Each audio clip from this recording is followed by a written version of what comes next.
Look at Fnatic's Sweet 16.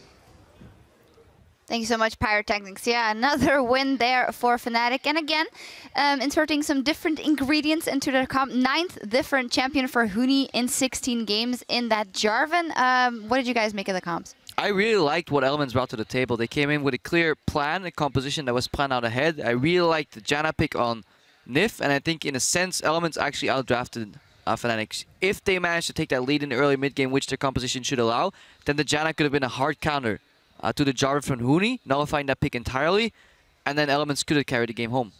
I feel that was a slight part of maybe Fnatic kind of almost outdrafting themselves if they didn't execute properly. I will give a lot to Elements on what they actually did get in the draft. I think they played it out pretty well from what they got, but they were against Fnatic, which unfortunately tends to be a very difficult game here in Europe. But the Jarvan pick I want to touch on very briefly. We've seen Gamsu run it over in North America, and we've seen both sides of the coin when he doesn't get ahead. However, Huni was able to save it a little bit with a couple of good engages later into the game. Yeah, if he's not around Nif, then obviously he can start dunking left and right, and at the end of the game it looks very impressive. However, it is possible to keep that pick down on Huni, so I would have like to see a different version of this game, should it be possible to go back in time. Obviously, we can't. Fnatic came out ahead, but the early game wasn't all that even, though. Yeah, if you talk about going back in the game, something that Elements will be kicking themselves over probably will be that first dragon fight skirmish. You often say this is what Tilt is made of.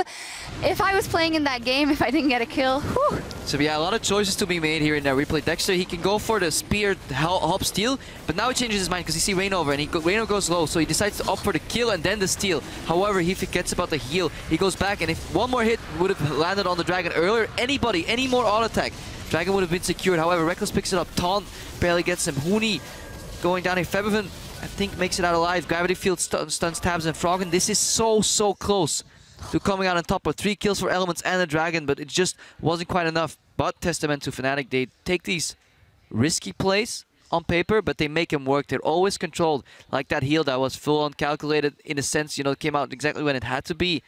And it's so hard. Whenever you think you have Fnatic pinned down, they just throw out like a curveball yet again and they come out on top. But they have to stop falling this far behind or setting themselves up in these positions, because better teams will exploit that. And that wasn't the only position in the game where Fnatic had one of these fights where Elements could have capitalized. We want to take another look at one of the other fights in the game, this one just around the Baron area. And ultimately, this was a fight just after they caught Nif. Great engage out of Reignover. They managed to get a lot of damage down, get the carries out of the fight for now. However, as Fnatic are readjusting up towards the Baron pit in just a second, there is a moment here where JWoww could look to triple taunt here, but they don't really feel like they can go for it. Elements are in a bit of an odd position. They would have had the damage with Froggen to capitalize on that, but now Fnatic are backed into the Baron pit against Poke. Keep your eyes on Huni as well, and the piercing arrow from Froggen that's about to come out. I believe it actually connects on the Baron and not on Reignover. Reignover could have died there, so that would have been smite down, would have been a 50-50 Baron. So Fnatic are leaving room for counterplay.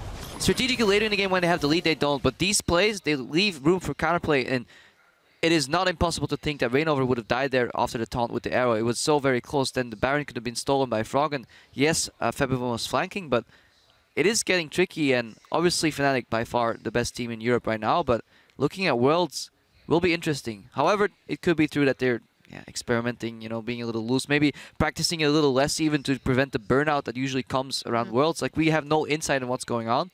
But it's getting closer every game. Yeah, it is. But here in Europe, still 16-0 and undefeated, so not too sad about that one. Just quickly for Elements now, they are in 8th. That means they fall behind Roccat and Giants and only 1 game above SK Gaming. So for Elements, definitely be kicking themselves after especially that early game phase. But in the end, it's Fnatic, 16-0, still undefeated. And there's more LCS coming your way in just a few minutes as the Unicorns of Love go up against Gambit Gaming in a fight for 4th. Don't touch that browser. We'll be right back.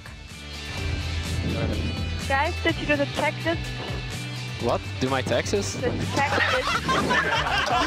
Oh my god.